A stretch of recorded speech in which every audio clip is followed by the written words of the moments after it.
supaya tidak salah langkah, supaya bisa lebih berkomitmen, supaya lebih kuat nih dalam pernikahan. Sebenarnya hak dan kewajiban suami istri itu menurut pandangan agama dan negara sebenarnya seperti apa, Pak? Tanggung jawab daripada seorang suami ya. Dan adapun dari hak suami itu sendiri ya tentu mendapatkan pelayanan yang terbaik ya. Mendapatkan pelayanan yang terbaik dari seorang istri dan sosok istri yang terlihat merasa bangga bahwa dia punya seorang suami. Betul. Ini loh suami saya gitu Punya ya. suami yang dibanggakan. Betul Ya. gitu.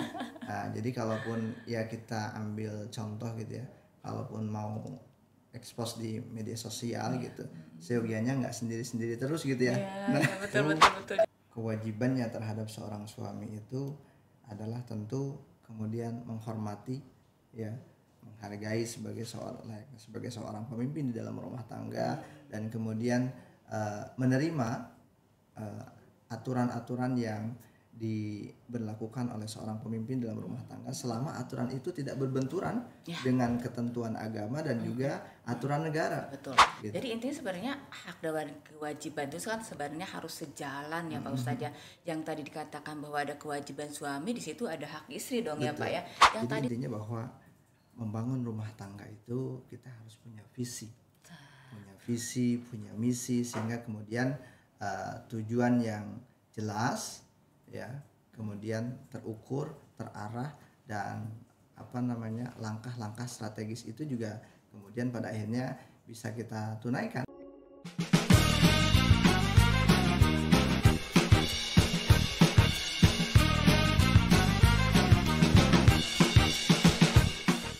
Halo, assalamualaikum warahmatullahi wabarakatuh. Apa kabar semuanya Sobat Bangga di rumah, dimanapun Sobat Bangga berada? Semoga dalam keadaan sehat walafiat, bahagia, banyak rezeki, kaya raya ya, digolkan semua hasil maksud. Semoga Allah Subhanahu Wa Taala ngabulkan semua doa-doa Sobat Bangga semua, amin. Tentu saja pada hari ini sebelum kita memulai, kita ucapkan dulu dalam doa dan berafirmasi positif. Itu harus selalu kita lakukan, karena dengan berdoa dan berafirmasi positif akan membuat kita lebih semangat, kemudian juga lebih kuat menghadapi hari-hari, dan mungkin lebih siap untuk menghadapi apapun masalah atau problem yang mungkin akan ada ya. Tapi mudah-mudahan semoga Allah Subhanahu Wa Taala semua melindungi kita semua.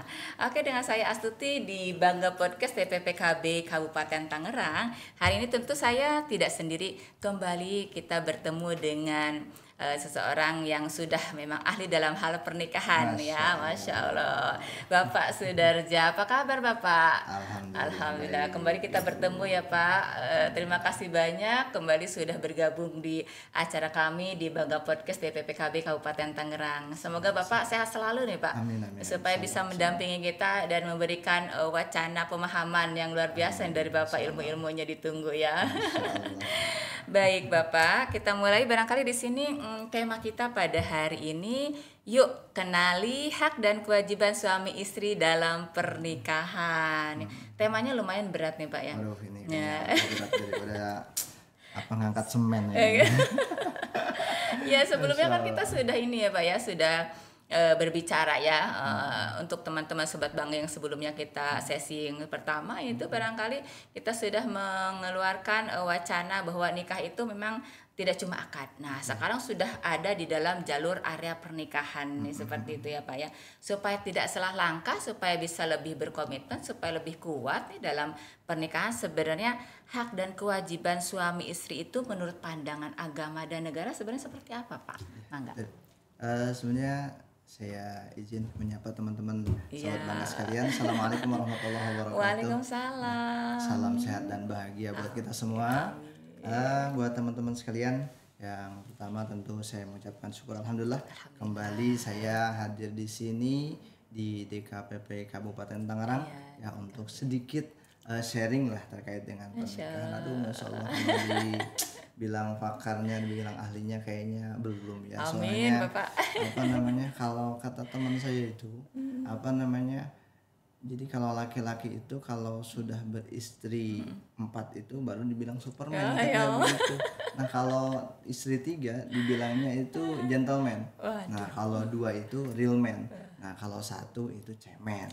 Ini saya Aduh. 1, jadi saya masih cemen. Tapi ala kulli hal tentu kemudian pernikahan itu tidak diukur seberapa banyak istrinya. Keberhasilan Betul. pernikahan itu tidak diukur dengan seberapa banyak pasangan hidupnya, tetapi Betul, bagaimana betul. kemudian menghadirkan sebuah pernikahan yang memang bahagia, ya. Tentunya dalam bahasa agama kita sering menyebutkan sakinah mawaddah Ada, warahmah, ada. gitu ya. Nah, terkait dengan pertanyaan tadi ya, Hak dan bagaimana kewajiban. kemudian hak dan kewajiban. Nah, ini luar biasa ya, bahwa memang ini sesuatu hal yang sangat fundamental sekali yang harus kemudian memang kita pahami secara bersama ya, untuk mewujudkan satu cita-cita yang luhur tadi ya, menghadirkan kebahagiaan dalam rumah tangga. Bahwasanya memang yang pertama kita harus memahami dulu makna daripada hak dan kewajiban itu sendiri gitu ya. Kalau dalam perspektif agama, bahwasanya memang yang dimaksud dengan hak dan kewajiban suami istri itu adalah sebuah apa namanya, bahagian daripada syariat Allah Subhanahu wa taala yang mengatur tentang proses pernikahan ya, dengan tujuan ya, tadi menghadirkan keluarga yang sakinah mawaddah warahmah gitu ya. Itu dalam perspektif agama kita, tentunya agama Islam. Nah, di sisi yang lain dalam sudut pandang negara gitu ya, karena memang menikah itu juga diatur dalam dua sisi hukum yang saling keterkaitan, yaitu antara hukum agama dan juga hukum negara. Nah, maka agama atau negara gitu ya menyampaikan, mendefinisikan bahwa yang dimaksud dengan hak dan kewajiban suami istri itu adalah sebuah apa namanya, aturan tentang hubungan mereka, yaitu suami istri yang diikat dengan sebuah payung hukum dengan tujuan menghadirkan keluarga yang harmonis gitu ya. Ya tentu secara substansinya sama lah ya, artinya menghadirkan sebuah kebahagiaan, ketenangan, kedamaian di dalam rumah tangga. Saya kira begitu. Nah, kaitan dengan apa namanya, hak dan kewajibannya tentu yang pertama dari seorang suami lah, misalnya suami itu mempunyai hak. Nah, biasanya kan kalau apa namanya, sebelum antara hak dan kewajiban itu memang sesuatu hal yang tidak bisa dipisahkan Harusnya gitu ya. sejalan ya, Pak Sejalan Ustadz gitu ya. ya. Enaknya kita ngomongin hak dulu apa kewajiban dulu nih? Coba silakan. Oh gitu ya. Enak ya, Ya, bagaimana biasanya konsepnya? kan kalau kalau kebanyakan orang apa Inginnya namanya, hak dulu gitu ya. yang dilihat tuh hak dulu gitu ya, lupa dengan kewajibannya. Itu Tapi dia, Pak. Harus seimbang agar harusnya nih ya. betul, maka saya ingin kita berpikir lebih apa namanya, rasional lah gitu ya. Ya, Bagaimana betul. kemudian kita melihat kewajiban dulu Betul, sebelum betul. kemudian kita menuntut haknya. Itu Kira-kira dia, Pak. begitu ya. Betul, betul, betul. Konsepnya seperti itu memang betul.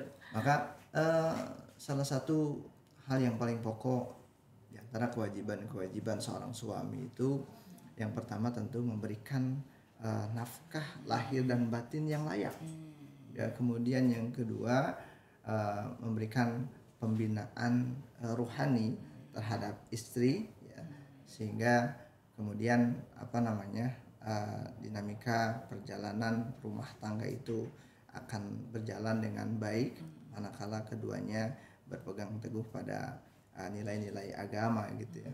Dan yang tidak kalah penting, bagaimana kemudian seorang suami ini juga menjadi pelindung bagi seorang istri dan juga anggota keluarganya.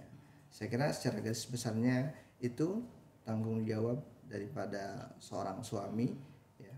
Dan adapun dari hak suami itu sendiri ya, tentu mendapatkan pelayanan yang terbaik ya. Mendapatkan pelayanan yang terbaik dari seorang istri, dan kemudian mendapatkan apa ya, kebutuhan baik secara biologis maupun secara psikis. Nah, dimana kemudian kebutuhan ini sesuatu hal yang tidak bisa dinafikan. Misalnya apa namanya, kaitan dengan psikis ini ya. Bagaimana kemudian seorang suami itu ingin melihat sosok istri yang terlihat merasa bangga bahwa dia punya seorang suami. Betul. Ini loh suami saya gitu punya ya. suami yang dibanggakan. Betul Ya. gitu. Nah, jadi kalaupun ya kita ambil contoh gitu ya, kalaupun mau expose di media sosial gitu, seyogianya nggak sendiri-sendiri terus gitu ya. Nah, ya, betul. Jangan foto sendiri gitu ya. Ini kan fenomena yang lazim terjadi gitu ya. Betul, Dan ini juga saya kira yang harus kemudian kita sikapi secara bijak ya, bahwa ketika sudah berkeluarga, seyogianya membatasi lah gitu ya, mengurangi untuk upload di media sosial terkecuali memang bersama keluarga, agar teman-teman di dunia maya juga tahu bahwa kita ini sudah punya pendamping loh, gitu, punya pasangan gitu.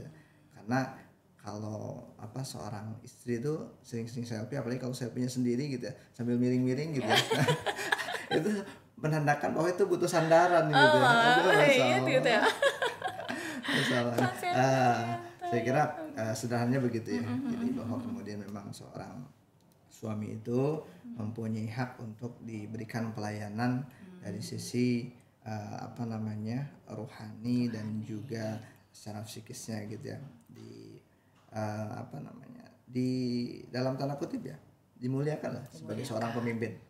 Saya kira itu. Kewajiban sebagai istri menurut agama dan negara seperti apa Pak sebenarnya? Ya, saya kira standar umum daripada seorang istri itu, kewajibannya terhadap seorang suami itu adalah tentu kemudian menghormati ya, menghargai sebagai seorang pemimpin di dalam rumah tangga, dan kemudian menerima aturan-aturan yang diberlakukan oleh seorang pemimpin dalam rumah tangga, selama aturan itu tidak berbenturan dengan ketentuan agama dan juga aturan negara gitu. Contoh misalnya sederhana, kalau di pertemuan yang sebelumnya kita sempat menyinggung, kadang ada kebiasaan-kebiasaan yang sekilas mungkin sederhana gitu ya, karena sebelum berumah tangga ya kalau mau keluar rumah ya keluar aja gitu ya, tanpa harus izin segala macam gitu. Tapi ketika sudah bersuami maka hal ini harus dihadirkan gitu. Nah, ini sebuah proses penghargaan, pengakuan bahwa kita adalah sebagai seorang istri yang di bawah tanggung jawab seorang suami. Jadi walau bagaimanapun ya, kita baik buruknya kita itu menjadi barometer baik buruknya seorang suami. Nah, oleh karena itu tentu seorang istri harus mampu memposisikan diri bahwa dia merupakan bahagian yang tidak terpisahkan dari seorang suami. Penjagaan sikap dan hal-hal lain yang bisa menjaga marwah rumah tangga itu harus bisa diupayakan oleh seorang istri. Secara garis besarnya kira-kira itu. Iya betul. Jadi intinya sebenarnya hak dan kewajiban itu kan sebenarnya harus sejalan ya Pak Ustadz ya. Yang tadi dikatakan bahwa ada kewajiban suami, di situ ada hak istri dong. Betul. Ya Pak ya. Yang tadi sudah dijelaskan bahwa suami mempunyai kewajiban memberikan nafkah lahir batin ya. Tapi yang berkembang di masyarakat ini agak rancu nih Pak, yang memberikan nafkah lahir ini ya, terutama nafkah lahir nih yang akan kita sedikit bahas nih Pak. Karena banyak di sana, di luar sana tuh para suami memahaminya bahwa pada saat setelah memberikan, saya memberikan nafkah lahir nih, dalam arti dia memberikan gaji dia untuk kebutuhan dapur, misalkan itu kebutuhan rumah tangga. Nah, tapi yang saya pernah baca, mohon maaf koreksi jika salah Pak Ustadz ya. Tetapi yang pernah saya baca, barangkali istri mempunyai hak itu nafkah di luar pengeluaran rumah tangga gitu, punya nafkah sendiri gitu, ibaratnya seperti itu. Itu seperti apa Pak Ustadz yang sebenarnya gitu. Nah, jadi tidak menyatu dengan kebutuhan rumah tangga. Jadi kadang-kadang kan memberikan misalkan hanya segitu kebutuhan rumah tangga. Jadi sebenarnya untuk kebutuhan pribadi si istri sendiri tidak diberikan oleh suami. Nah, itu apakah sang suami itu sudah diartikan memberikan nafkah lahir jika seperti itu Pak Ustadz? Silakan. Jadi di awal saya mengatakan bahwa memberikan nafkah lahir dan yang layak kan gitu ya. Nah, maka tentu kemudian standar kelayakan ini juga harus diukur dengan standar kemampuan. Nah, bukan kemauan. Nah, kalau mungkin misalnya kemauan tentu akan sangat sulit ya, bagaimana kemudian kita mengukur standarisasinya. Tetapi kalau dengan berdasarkan kemampuan tadi, maka saya kira apapun itu, baik yang bersifat kebutuhan misalnya bahan pokok lah, makanan segala macamnya, ataupun kebutuhan secara pribadi dari seorang istri, nah saya kira itu tetap bisa terkondisikan. Dan kebutuhan istri di luar kebutuhan misalnya tadi yang pokok tadi, itu juga menjadi bagian daripada tanggung jawab suami sebetulnya, Iya, gitu itu. ya. Karena apa? Karena pada akhirnya dalam tanda kutip suami juga menuntut secara lahiriahnya ingin istri itu terlihat cantik, menarik, dan Bersih ya gitu ya mungkin Pak. bahasanya itu butuh modal Iya kira-kira Bu, ya. betul Pak. Ini skincare mahal ya Pak. Kalau nggak Skincare dikasih mahal modal gitu ya. susah gitu ya. Gitu. Jadi memang semua itu saya kira satu hal yang wajar, dan kemudian eh, patut untuk kemudian kita support gitu ya. Karena pada akhirnya ya dampak positifnya juga kepada suami lagi gitu. Nah, yang jadi persoalan adalah mengukur kemampuan tadi gitu ya. Yang terpenting adalah bagaimana kemudian semuanya uh, mempunyai proses komunikasi yang baik, adanya keterbukaan, sehingga kemudian kemauan tadi sejalan dengan kondisi ekonomi yang sedang dihadapi gitu ya. Jangan sampai kemudian kalau bahasa orang tiga raksa bilang misalnya istrinya glowing, suaminya gering gitu. Ya. Naudzubillah semua naudzubillah gitu ya. Istrinya lari istrinya setiap minggu spa gitu ya, suaminya jadi asma gitu. Atau jangan-jangan terbalik ya Pak Ustadz. Kadang-kadang istri nguprak ibaratnya di dapurnya bahasa-bahasa Iya. ini ya Pak ya, bahasa tiga raksa nih jadi bahasa Tangerang ya. Istrinya bersibuk ria di dapur, ngurus anak sehingga tidak sempat dandan, tetapi sang suami karena merasa dia sudah memberikan nafkah lahir gitu, ya sudah ditinggalkan gitu tanpa membantu istri ya untuk menjaga, kemudian merawat, kemudian membina rumah tangga yang seutuhnya. Kan seharusnya sebenarnya untuk itu sebenarnya kebersamaan kan ya Iya. Pak ya, seharusnya tugas rumah tangga itu kan bukan hanya tugas istri ya, tugas Betul. kebersamaan kalau menurut saya gitu ya. Jadi komunikasi mungkin lebih dibutuhkan ya Pak ya. Betul. Kadang-kadang kan punten nih Pak Ustadz gitu ya. Jadi kadang-kadang setelah diberikan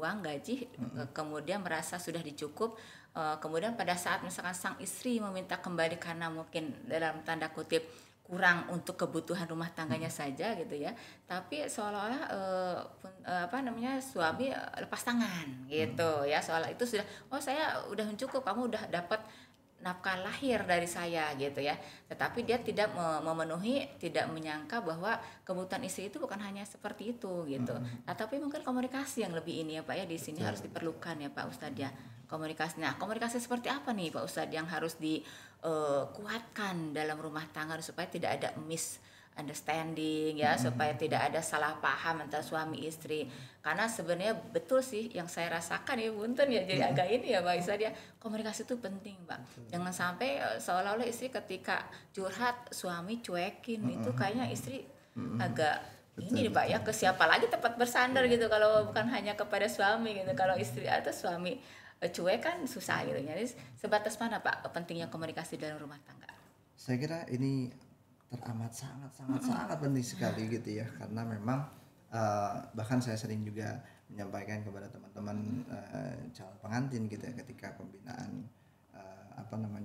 pranikah itu, bahwa kalau di antara kita ketika nanti sudah menikah kemudian kita tidak berusaha menjadi pendengar yang baik bagi pasangan hidup kita, maka bersiap-siaplah pasangan hidup kita itu akan mencari orang yang nyaman untuk bisa mendapatkan ya, karena memang sunatullahnya begitu. Ya, jadi kenyamanan yang dicari gitu ya.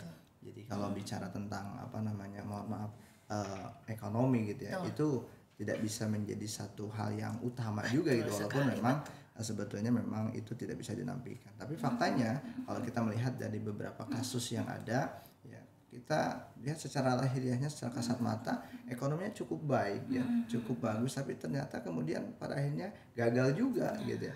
Nah, kenapa? Karena memang ada proses komunikasi yang tidak sehat di sana gitu ya. Oleh karena itu ya saya sampaikan bahwa memang komunikasi itu menjadi sesuatu hal yang sangat-sangat penting. Nah, terlebih berkaitan dengan peran dari masing-masing pihak, apakah itu istri, apakah suami. Misal kayak tadi, jangan sampai kemudian bahwa semua urusan rumah tangga itu pure mutlak menjadi tanggung jawab istri.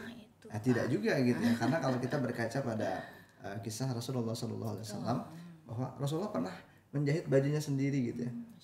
Artinya bahwa ini sesuatu hal yang sebenarnya menjadi gambaran bagi kita. Ada pekerjaan-pekerjaan rumah tangga yang mungkin secara umum dilihat bahwa ini pekerjaan istri, tapi padahal itu pekerjaan suami. Hanya saja memang seorang istri ini kan harus taat dan tunduk pada aturan yang diberlakukan oleh seorang suami sebagai pemimpin, selama aturan itu tidak bertentangan dengan syariat. Maka ketika kemudian suami meminta untuk dikerjakan itu, ya akhirnya kan sam'an wa ta'atan kan gitu, mendengar dan mengikuti. Tetapi jangan juga kemudian itu dianggap bahwa serta-merta itu adalah tugas istri itu. Nah, saya kira bagaimana setiap kita memang memahami secara betul hak dan tanggung jawab di antara keduanya. Jadi seorang suami juga tetap mempunyai kewajiban untuk membantu pekerjaan rumah tangga istri. Ya pun sebaliknya, ya seorang istri juga mempunyai kewajiban untuk bisa menjaga stabilitas ekonomi keluarga gitu ya. Nah, itu dia, betul. Nah, kemudian cara menciptakan keseimbangan nih Pak, keseimbangan peran antara suami istri dalam rumah tangga itu caranya seperti apa? Untuk menciptakan keseimbangan supaya jangan ngerasa tadi tuh poinnya bahwa suami juga misalkan ngerasa dia sebagai imam dalam rumah tangga, kemudian berkuasa, kemudian akhirnya seolah-olah tanda kutip seenaknya gitu ya, menyuruh istri, kemudian kadang-kadang istrinya tetap harus mengurus rumah tangga full 24 jam 7 hari gitu ya, full ya Pak ya. Nah, tetapi tidak diberikan kesempatan untuk bersosialisasi dengan rekan sejenis dengan teman-temannya gitu ya. Itu penting nggak sosialisasi sebenarnya diberikan oleh suami waktu bersosialisasi untuk istri gitu, supaya tetap bisa menjaga dalam tanda kutip Pak kewarasan mental nih Pak ya gitu. Kadang rumah tangga itu terlalu rumit ya Pak ya, terlalu banyak kesibukan, terlalu banyak masalah dan segala macamnya, sehingga dibutuhkan mungkin kewarasan mental sang istri juga nih. Nah, keseimbangan seperti apa nih Pak sebenarnya yang dalam konsep agama dan negara sebenarnya yang dibutuhkan dalam rumah tangga? Silakan Bapak. Yang pertama bahwa memang kita harus menyadari bahwa setiap kita itu dibatasi oleh norma-norma gitu ya, baik itu norma agama ya, norma sosial ya, dan juga norma hukum gitu. Nah, selama kemudian kita memahami terkait dengan norma-norma itu, maka tentu kemudian saya kira tidak ada batasan yang pada akhirnya akan kita langgar gitu. Nah, artinya di satu sisi seorang istri masih tetap diberikan ruang yang terbuka lebar untuk bisa bersosialisasi dengan masyarakat secara umum, selama memang tadi tidak berbenturan dengan syariat, tidak berbenturan dengan norma sosial, apalagi norma hukum gitu ya. Tetapi di sisi lain juga bahwa keduanya ini harus memastikan bahwa ketika kita berinteraksi sosial itu ada nilai positif yang bisa kita bawa ke rumah. Betul. Tidak sebaliknya, ya, setelah kemudian pulang dari mohon maaf, dari taklim sekalipun misalnya, nah istri nih habis ngaji nih, tapi tiba-tiba pulang ngaji marah-marah sama suami gitu. Pas ditanya kenapa, ternyata yang lain seragamnya udah pada baru, istrinya belum baru kan gitu. Ini masalah gitu ya. Nah, artinya bahwa ruang itu akan sangat tetap terbuka bagi seorang istri ataupun suami, selama memang itu tidak keluar daripada koridor-koridor yang ada. Saya kira seperti itu. Jadi sebenarnya peran suami istri itu sebenarnya harus sejalan ya Pak Ustadz.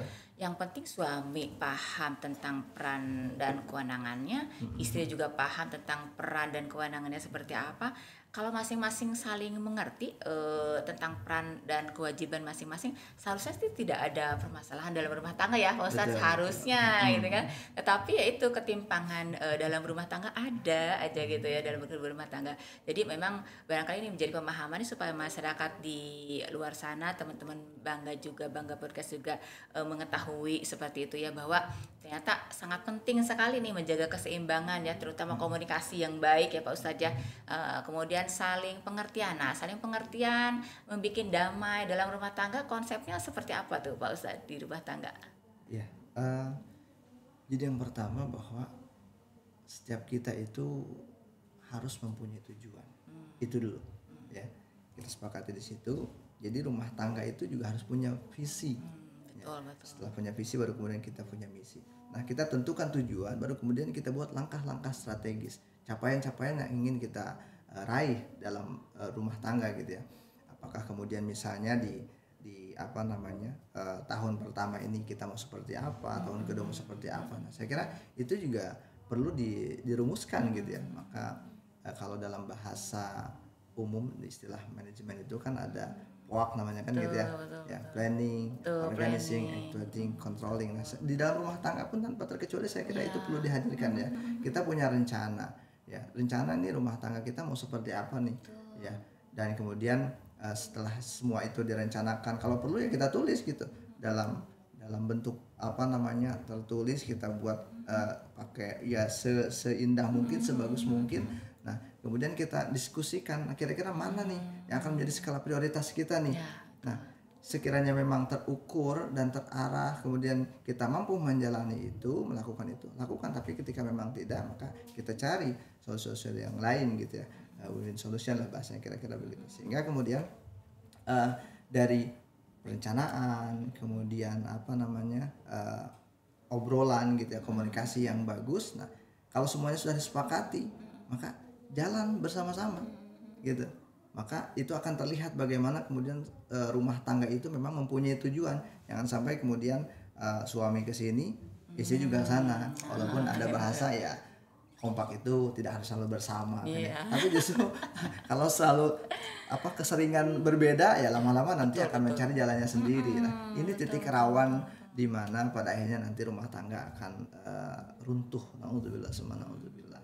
Nah, ketika sudah tadi action, ternyata sesuai dengan kurun waktu yang sudah ditentukan, sepertinya ada hal-hal yang belum terrealisasi gitu. Maka ada proses evaluasi. Ini bukan hanya dari sisi ekonomi, tapi juga bagaimana kemudian menumbuhkan keluarga yang sehat lahir dan batin ya. Artinya komunikasi yang bagus antara suami dengan istri, kemudian istri dengan anak, suami dengan anak, dan semuanya. Kira-kira begitu. Nah, tadi poin kedamaian itu poinnya penting ya Pak Ustadz, dalam artian di sini poin kedamaian barangkali dibutuhkan kesabaran yang luar biasa nih dari kedua belah pihak ya Pak Ustadz ya. Karena tanpa kesabaran, kalau kesabaran setipis tisu nih kayaknya agak sulit ya. Komitmennya akan lebih mudah pudar gitu ya Pak ya.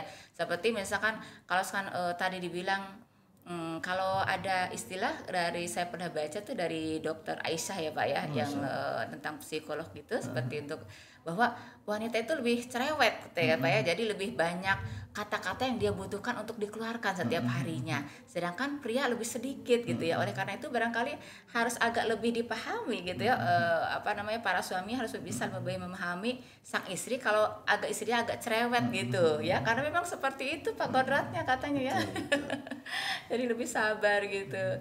Nah, kemudian di Bapak, kalau misalkan ketika sang istri misalkan gitu punya ada keluh kesah ya karena dengan keseharian segala macam, itu sebenarnya waktu yang pas gitu untuk mencurahkan segala permasalahan dalam rumah tangga sehari itu deh, jangan terlalu banyak ya, sehari itu aja. Pada momen apa tuh Pak yang pentingnya di pada saat berumah tangga? Momen Jadi, yang pas. Yang pertama bahwa saya ingin sedikit menguatkan terkait dengan kesabaran tadi gitu ya. Mindset yang terbangun di masyarakat secara umum, boleh jadi mungkin juga kita termasuk di dalamnya, tapi mudah-mudahan setelah ini tidaklah. Sabar itu ada batasnya.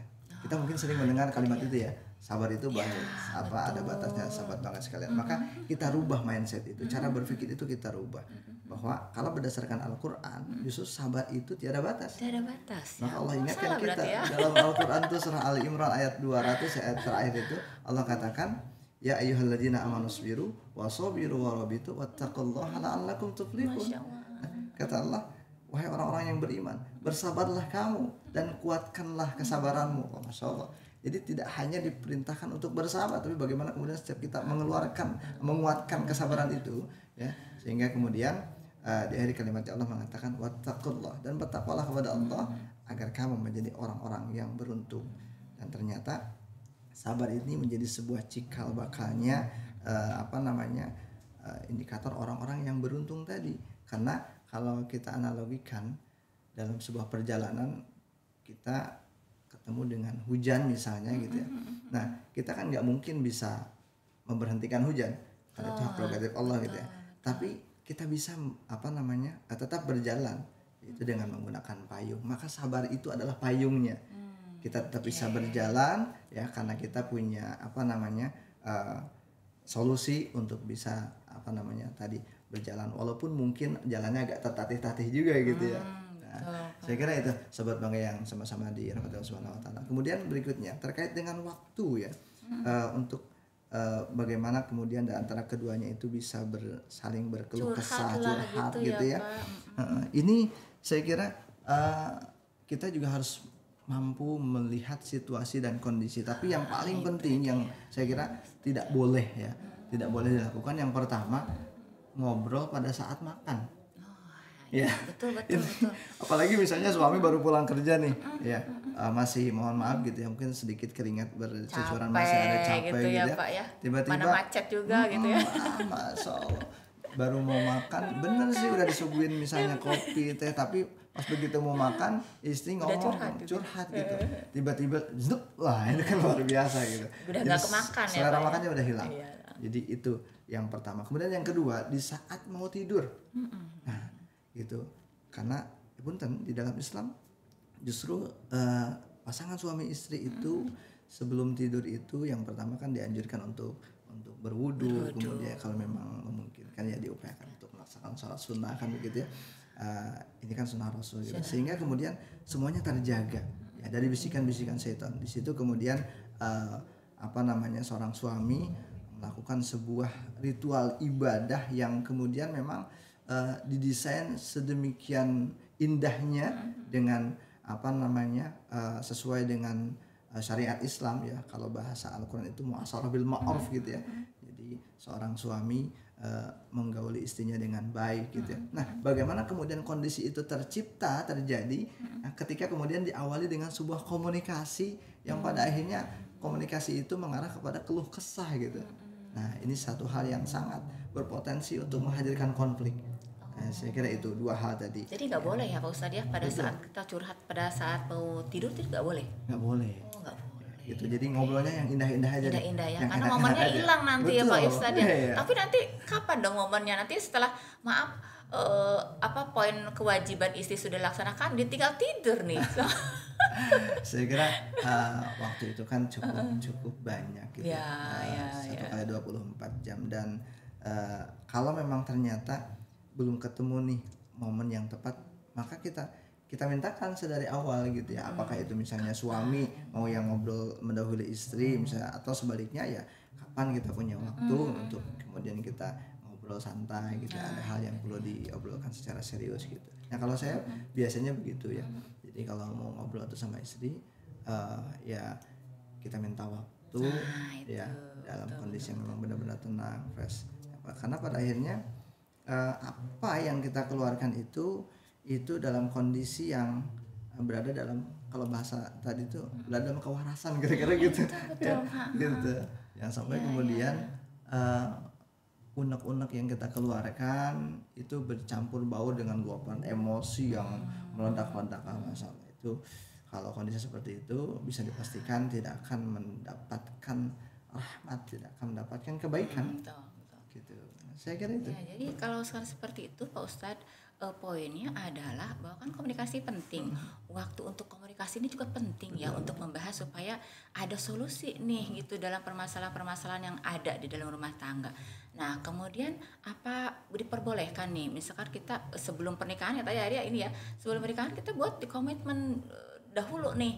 Oke lah, ketika kamu suka nikah dengan saya, ketika saya punya permasalahan dalam rumah tangga misalkan tuh, kamu siapnya kapan misalkan gitu ya, waktunya kapan nih, tapi intinya apakah misalkan sehari saat itu harus sudah selesai atau dalam maksimal di 3 hari itu sudah selesai semuanya clear gitu ya, tapi intinya poinnya harus ada waktu yang untuk kita berkomunikasi bersama, karena kalau itu tidak ada, itu maka permasalahan itu akan berkelanjutan, akhirnya menjadi beban, akhirnya menjadi bumerang untuk semuanya kan Pak Ustadz ya gitu ya. Jadi mungkin kalau sekarang kan ada perjanjian pranikah tuh Pak Ustadz ya, jadi poin seperti itu diperbolehkan nggak sebenarnya dalam rumah tangga itu, dalam agama gitu, perjanjian pranikah gitu.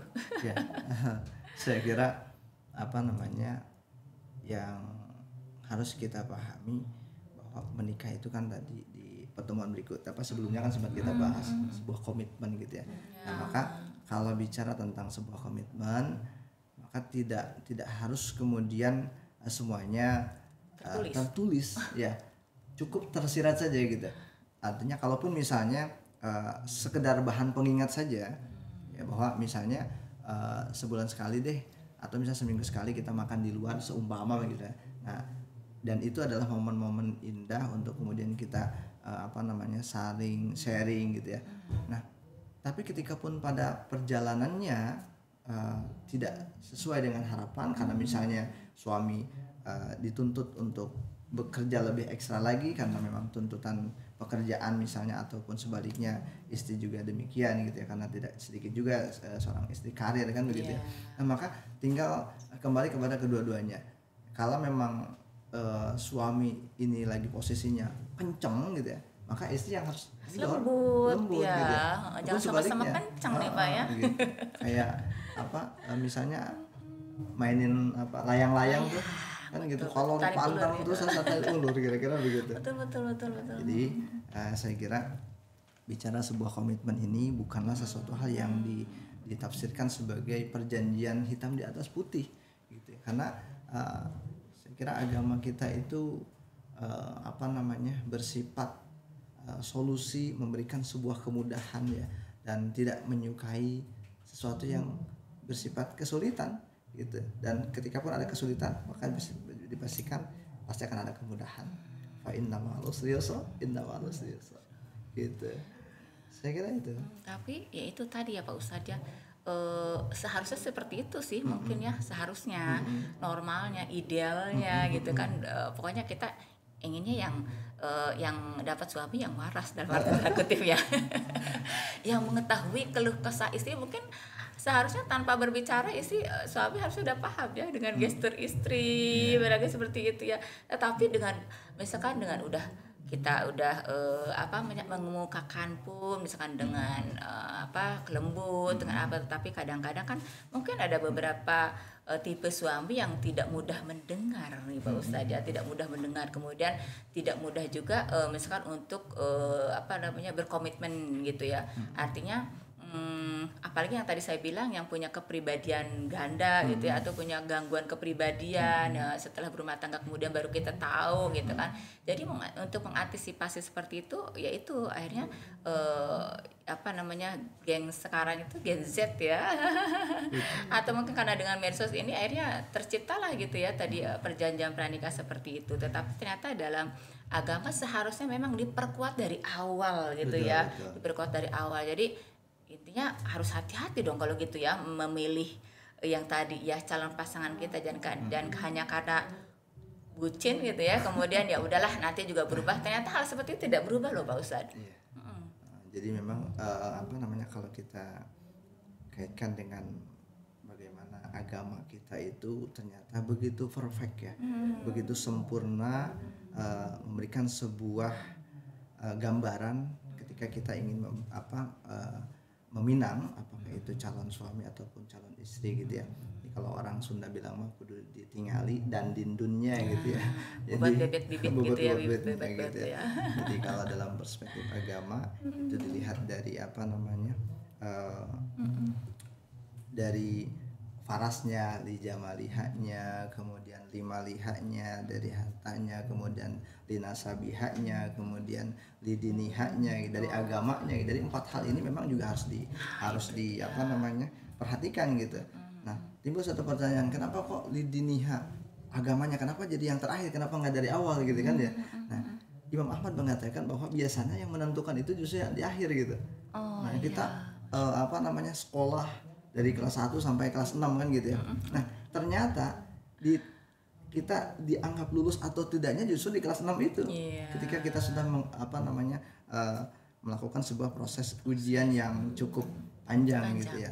Maupun demikian, misalnya parasnya oke, masuk kriteria lah kan kira-kira begitu. Kemudian dilihat dari ekonominya juga bagus. Boleh kita melihat dari sisi itu, boleh sekedar pertimbangan. Ya, liha gitu ya. Ini karena kan tadi yang harus kita persiapkan sebelum nikah itu kan juga finansial gitu. Maka ini berkaitan dengan agama. Kita boleh melihat dari sisi itu ya, tapi bukan menjadi satu-satunya gitu.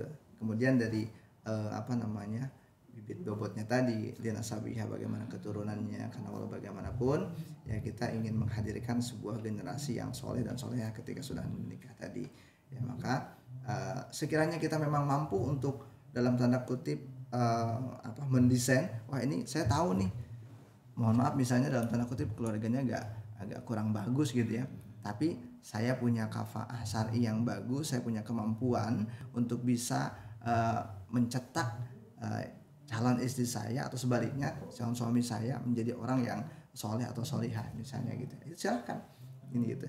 Karena dan pada akhirnya nanti lidiniha itu yang akan menjadi barometernya. Kalau pemahaman agamanya sudah bagus, sudah baik, saya yakin semuanya juga akan terkondisikan baik.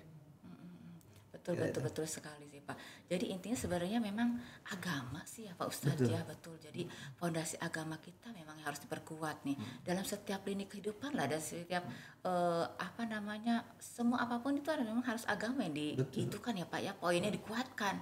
Karena benar, kalau sepintar apapun seseorang gitu ya, sekaya apapun seseorang, jika tidak ada landasan agamanya itu buyar gitu.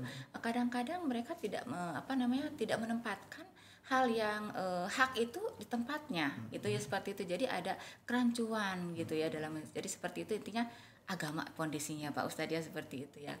Jadi teman-teman sahabat bangga yang mudah-mudahan setelah kita bincang diskusi hari ini, fondasi utamanya tadi akan agama, jadi ya mudah-mudahan kita semua selalu diberikan keberkahan untuk lebih istiqomah lagi. Amin ya, diberikan lagi kekuatan untuk meningkatkan imannya, Islamnya ya. Semoga nanti ke depannya tuh apapun, dalam kondisi apapun kita selalu diberkahi oleh Allah Subhanahu wa taala gitu ya Pak Ustadz ya.